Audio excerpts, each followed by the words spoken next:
He was asked if he thought about it more. Oh, certainly. You go through it all the time, relative to what the call would have been based on the outcome. You always second guess, or you always do that as a head coach. I know I kind of felt I trusted my gut at the moment, but yeah, I think that's normal to do that. All right, and he says there, I trusted my gut at the moment. And now this is where I think we're going to kind of go back and forth with what Sean's saying and then what Sean actually did in that game on Saturday. Because we said it yesterday, and I actually learned it from you listening to your post-game show online. Sean held up the 2. So initial gut, if Sean's trying to sell that, like I went with my gut feeling, well, your gut had the right feeling. Yeah. And then you went against it. So I know Sean, and look, he's going through a million things. He says a million different things to media. Right. But this is, again, it's a little bit of the CYA situation. He's covering his own you-know-what, but his gut was actually right, and he went against it. Yeah, never go against your gut. Never, nothing is over, ever. Yeah. Like, that's what he did, man. Like, Sean Payton has the proper amount of testicle fortitude that you want from a head coach. He's got balls. He's got balls of steel. He didn't have it kicking the extra point. Nope. Right? He went against that. Never go against that. Go with that instinct. Go with that gut. And I understand people will have plenty to say, you guys would totally be crushing him. No, we wouldn't. No. I've seen that so many times. I know. Why do people say that? And it's ridiculous. We would have come in here on a Monday and said, damn, the Broncos lost, but Sean Payton is the dude for this job. Yes. And there's no questions about it. Yes, and you'd have a different feel entering the postseason. Granted, if you get there, had you just shown that wherewithal. Now, we will have questions. If they make it to Buffalo, we will have questions. Are they going to be timid? Are they going to be intimidated? Mm-hmm. If they would have gone against Cincinnati, that was a playoff game. That had a feel of a playoff game. And honestly, it was to get to the postseason, to continue your season. So, yes, that actually was a regular season game with playoff implications. Big time. And you went toe-to-toe, but you got timid at the end. Mm-hmm. You got timid. You got nervous there at the end. You can't do that in the postseason. It is win or go home. There is no other chance. So if you make it to Buffalo, had they done that against Cincy and still lost, we'd be like, yeah, but look out, Buffalo. I mean, these guys go for it forever. Look at the Lions. The Lions, exactly, the best dude. team in the league, running trick plays all the time in a meaningless game. They could have played Teddy Bridgewater last night against the 49ers, and instead they go for it. They're running trick plays. They're racking up the score. They're winning the game. Like, that's their emphasis. Look out, league. The Broncos could have sent a similar emphasis, even in a loss. Yeah. And yeah, I've seen it so many times, and it's just absolutely crazy that people think we or anybody would be upset if Sean Payton went for it and did not get it. Right. It's absolutely no, I'd have loved crazy. it. I'd have loved it. Mm-hmm. I'd want him to get it, obviously, so they could get in. Right. But I would have loved that. Those kind of huevos would be like, yeah, whatever. Mm-hmm. We got it next week. We don't get it now. I mean, before last Saturday, like if you ask me, hey, is Sean Payton aggressive? I'd be like, oh, he's the most aggressive guy. Maybe too aggressive Maybe sometimes. too aggressive. Exactly right. Now I'm like, well, as I said on Dover on Denver yesterday, he's a scaredy cat. Like that's what he was coaching like on Saturday. Not aggressive. He's not didn't need a wheelbarrow anymore. He was in the pool with Costanza. That's what was going on Saturday. I was in the pool. Yeah, and I would like him to get back to being the natural Sean Payton. Mm-hmm. Don't overthink it. And you hear his voice from the Monday conference call. His birthday was Sunday. Oh, so he got a little loose on his B-Day. Something. Nice, Sean. You heard his voice, Yeah. man. It sounded like he hadn't slept in a couple of days. You know what that sounds like? As a guy can speak from experience, that's 3 cigars in 24 hours is what that is. Okay, I got it. Yeah. And that's also someone I feel has a ton of regret. Mm. That's the sound. What's the Waterboy quote? Like, there's a lot of pain and shame in those eyes. Yeah. There's a lot of pain and shame in that voice. Yeah. For Sean Payton, just admitting, like, yeah, I second guessed it. And as a coach, this is what you do. And of course, it's just natural and relative to and all the buzzwords he uses. But the sound of his voice, not only that he, maybe partied on his birthday, but also like, yeah, dude, he regrets it. And the nice thing is, here's the thing with Bo Nix. Bo Nix learned from the mistake with Marvin Mims against the Chargers. Remember that throw down the right sideline? Yep. Should have been pass interference, but Bo was late to read it. Yep. And then when he threw it, it was short. He learned. And then he threw the longest pass of the year that was on the money in only a spot where Marvin could get it at the very back of the end zone. It was touchdown Broncos, 51 yards. Let's go. Bo learned from that. As we've told you, as the largest Bo supporters in all of Denver sports radio, we've told you this guy learns from his mistakes. So, Sean Payton made a big mistake. He knows it. He regrets it. If they're in this instance again, and I don't know how against Buffalo, but it's the NFL. Anything can happen. Sure. If you do make it to the playoffs, hell, maybe it's this week against Carson Wentz, but if you get in a situation where you can go for 2 and you can win the damn thing, or you can just kick it and then rely on your – no. Sean, rely on your gut, rely on your balls, rely on your, fortitude to go for it. So if he learns from the mistake in a similar fashion to the way that Bo Nix learned from his mistake, then it could be a net positive for the Broncos. I get it, and I think you're absolutely right. That's very well said. Again, like I said, I'm having a tough time giving Sean Payton benefit of the doubt these days because it's right in front of him what it should be. Isn't that weird? It's not doing it. It is very weird. And like I said yesterday, I keep saying it. He knows football. He knows a lot about football. He's literally made millions of dollars about his knowledge of football. So it's just so strange to me that he can't read the writing on the wall. Or he doesn't want to read the writing on the wall because he is the smartest guy in the room. Just discovered electricity. Is someone telling him something then? And if he is, why is he listening? I thought about that a lot yesterday because it's that part of why is he listening? You think Sean's taking advice from anybody in that building? I think Joe Lombardi and Pete Carmichael and guys like that can come in and have an input. Sure. But I'm not sure that anybody's really changing his mind. Then why did he change his mind? It was all from this year to that. It was all Sean. You have the quote, though, that you reference on this show about, nothing worse than being in an empty room, or what's the quote? Having an idea and being alone. No one else got balls on the staff? Like, seriously. And I think that's a great question. Let's say it's Pete Carmichael, Joe Lombardi, and Sean Payton. Just take those 3. Okay. What's your vote?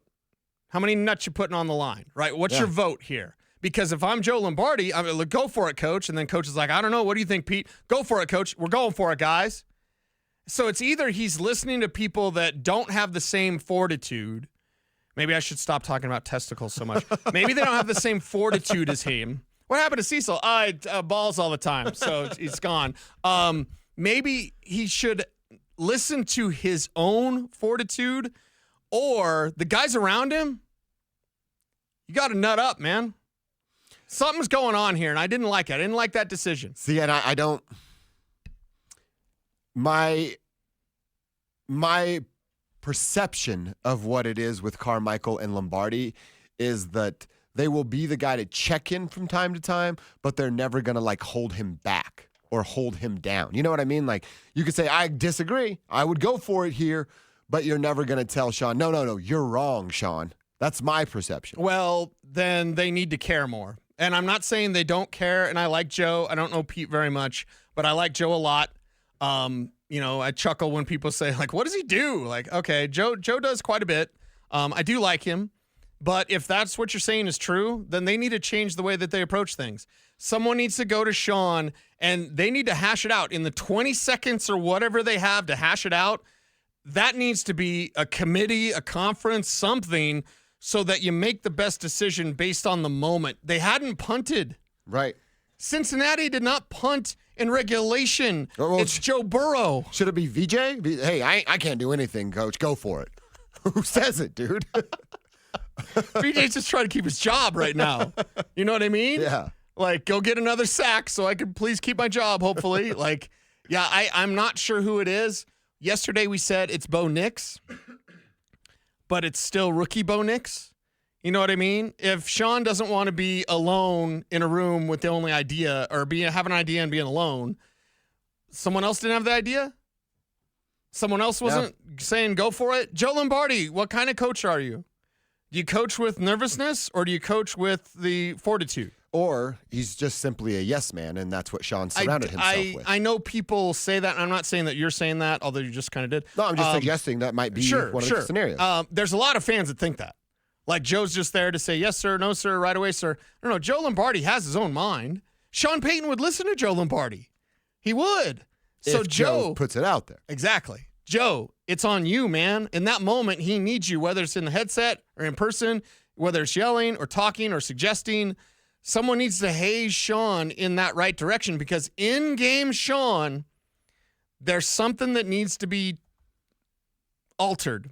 In-game Sean. Not during the week Sean, maniac Sean. But in-game Sean, there needs to be other resources that he can rely on other than his gut or some analytics nerd or whatever. Mm-hmm. Well, and you said it yesterday, and I don't believe it's right now. You kind of suggested it could be, but it should be Bo. And it should be Bo and Davis Webb as a duo that are going to Sean and saying no. Or as you said, you're waving him off and you're staying your ass out on the football field. Right. Well, they have to have their favorite play, right? I know they have the other a play. thing to this, Cecil. Isn't Sean Payton an offensive genius? Doesn't he have a Red Robin menu, to steal Marilat's term? You're telling me there's not a corner on that play sheet that has 3, 4, 5 different 2-point plays that he absolutely loves? And if the answer is no to that, well, then why the hell not? And I don't believe that it's no. I fully believe it's on that page. Sean just didn't want to go do it because he was scared. Well, and you want to pull out all the stops. In that moment, you want to pull out all the stops. You want to show them something they haven't seen before. And I guarantee you, Sean Payton has dozens upon, if not hundreds of plays that you haven't seen yet. Pull something out from 2006. Right. Right. Hey, we haven't ran this since Drew Brees or whatever. Or Jameis did this that one year. Like, yeah, do something like that. They've run this play twice all year, and I love it. It's a fake pitch. Okay. Pocket moves to the left. Yeah. Quarterback goes with him. Bo reestablishes his feet, and then they throw the ball downfield. Or, as you suggested yesterday, you stack things on the opposite side so that if it's there, Bo just runs for 9 yards and picks up the first down. They've literally ran it twice all year, and it's worked. First time it was Stidham in the preseason, and it worked. The second it was Bo to Cortland, and it worked for a first down on third down. Yeah, so in the red zone, in a situation with a 2-point conversion. I had a play ready. I don't even write the plays. And I told you what Kansas City would have done. It's a shovel pass. It's the old Mike Shanahan. Like, what? We're just going to suck you up thinking that Bo's keeping the ball, and I'm going to flip it to Javonte. There's your play, Javonte. Javonte, you'd have been a hero. Yeah. You'd have been a hero. You catch that shovel pass, boom, touchdown extra 2-point conversion Broncos. You're going to the playoffs. We'd have lost our minds. We'd have been partying right along with Sean. We wouldn't have stopped. Yeah. It'd have been a party all the way, and then maybe Thursday we'd stop. That's right. But it would have been a party. And by the way, then against Kansas City, you'd be playing Zach Wilson. Ooh. You know what I mean? Yeah. You wouldn't have to play because you're already in the playoffs. So you could have just played Zach Wilson or Jarrett Stidham or whatever. You don't have a quarterback behind Bo next year. They're both It's a free agents. low-key conversation. That's right, And I told Mace this. I don't know. I probably didn't surprise him. But I said, Mace, we're still going to have a quarterback conversation this offseason. It's just not who the starter is. It's who the backup is. What's best for Bo? What's best for Bo? I had fans suggest Drew Lock. Drew Lock is not best for Bo. Sorry. Fans, and I personally, as a, I don't want to say friend of Drew, but I'm buddies, whatever. I don't want Drew Lock back. I don't want Drew Lock back. That's not best for Bo. No. Is it keeping Stidham? Would he want to stay? Does he even want to stay? Can you convince Zach Wilson to stay, or does he go on and try to do a Sam Darnold type of thing? What's Andy Dalton's contract situation? Like, there's some answer. We just don't know it yet. We might have got a clue. Hey, Zach Wilson goes balls out against the Chiefs. Right. Then we could say, hey, why don't you keep Wilson around? That looked pretty good. Mm-hmm. Or I kind of looked at it as like you just give Wilson an opportunity to show something. Yeah. So he does get another chance to start or at least go compete And for a that's starting what gig. Sean Payton told Zach Wilson. He said when they Exactly signed him, I'm here to make you millions, whether that's here or somebody else or somewhere else. And ironically, he could have played in the game if Sean Payton just had the stones to go for 2. Yeah. And did not have said stones. Keep the text coming in, 303-713-1043. We talked about this Chiefs game and how different it could look because you're not going to see any starters. We don't even know that Carson Wentz is going to play the entire game. They may bring up a practice squad quarterback to play. Sean was asked about their game plan, their approach, if it's not the starters for the Chiefs. I don't know that it changes the game plan because the scheme's still the same. I think you have to approach it like you're seeing starters at these positions. Obviously, NFL rosters are, it's not like you have a college roster. And I've been in this position before on the other side of it. I think you're looking at the scheme relative to the game plan and then planning on seeing the player that you're watching on film. And if someone else is in that spot, then so be it. All right, so he's talking about a couple of things. They're talking about game plan and scheme, and he said a lot throughout this season. Obviously, those things are based upon our opponent and who we are. Well, you don't know exactly what it's going to look like with the backups in there or what they have put on film, if anything, throughout this NFL season. But I would say this. I mean, you're telling me about your game planning and your scheme, and it is. Let me break it down for you on Tuesday before they even get to the game planning part and back to work tomorrow. You'll start running the football, then you'll stop running the football, then you'll ask Bo to check it down over and over and over again. Right. And then at some point in the third quarter, you'll take one, maybe two deep shots downfield in hopes that one of those deep shots connects and turns into points for you. And then you'll ask your defense to do the heavy lifting in the fourth quarter to hope that you survive and win a game. Did I nail that there? Is that what Sean Payton's trying to do? Yeah, you nailed it right there. And to me, it's finding your best plays at the best time and then sticking with what's working. It was working with Jaleel McLaughlin. It was clear it was working with Jaleel McLaughlin. Mm-hmm. And why he didn't finish with 100 yards on the ground, because it was there right for the taking. I mean, that's what it is. And I'm sick and tired of, hearing about, he's just, he's too small. In that moment, it was working. Over the course of the season, yeah, that's going to be a problem, Mac. But during that game, I mean, it was right there for him. Now, I'm going to bring up something very painful. Are you ready for some pain? All right, I'm ready. Here on New Year's Eve, right? Bucky Irving, pretty good, right? We talked about him yesterday, getting drafted behind Troy Franklin. Bucky Irving is listed at 5'10", $195. Here's the secret. He's not 195 pounds. Okay. He's more like 185. Did you know that right now, Bucky Irving has 1,400 total yards this season? Damn. And he's only played 44% of the snaps. Wow. Wow. Why can't you do that with Jaleel McLaughlin?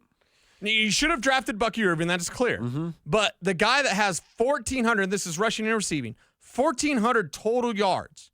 Do the Broncos backs, Kev, have 1,400 yards combined rushing and receiving? Like, seriously. Oh, there's no chance. I don't think so. And by the way, again, Bucky Irvin's only played 44% of the snaps. Dude. Not even half, Eddie.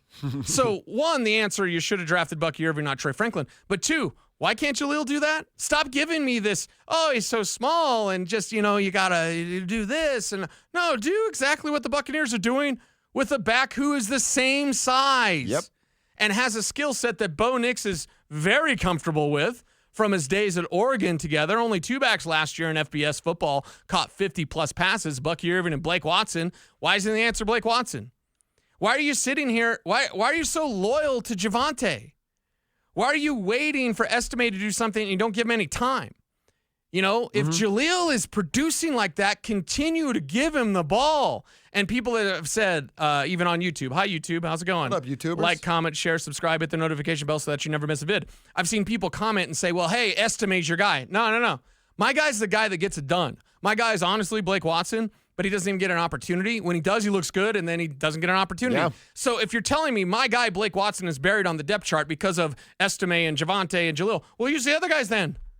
Use something. And don't give me the he's too small. Bucky Irving is the same size as Jaleel, essentially. And he's only touched the ball on 44% of the Buccaneers' offensive snaps, and he has 1,400 all-purpose yards.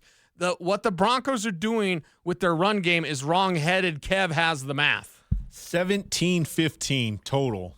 17, 15? That's actually 15. a lot more than I thought it was. And gonna I be. added Blake Watson and Tyler Batty. Wow. Okay. You added Okay. everybody. Yeah. Holy cow. Man. Quick on the math there, Kev. Good work. It's actually higher than I didn't think it was going to get to the 14 that you said Bucky had.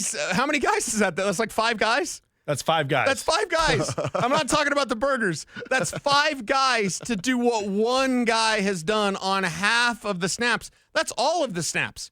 Because if you used all the running backs, used all the running back snaps. Yeah, and I didn't use Marvin Mims or Bo Nix rushing That's either. fine. That's fine. But that 100% of the snaps, you just use 100% of the snaps.